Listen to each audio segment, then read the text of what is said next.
భగవంతుడు ఎక్కడో శంఖచక్రాలతోనూ త్రిశూలాలతోనూ దేవాలయంలో ఉండడు.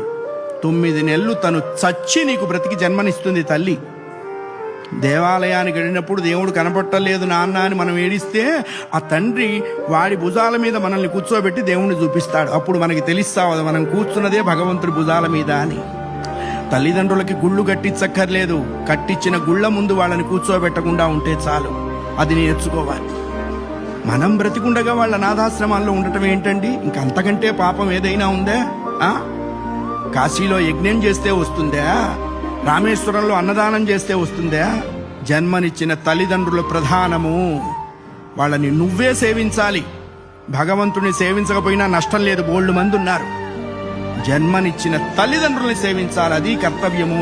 ఆ అభిప్రాయం లేనివాడు పశువు అనకూడదన్నారండి. పశువులు పోటీకి వచ్చినాయి, మమ్మల్ని ఆ వాడితో పోలుస్తావా అని. అంతకంటే నీచుడు.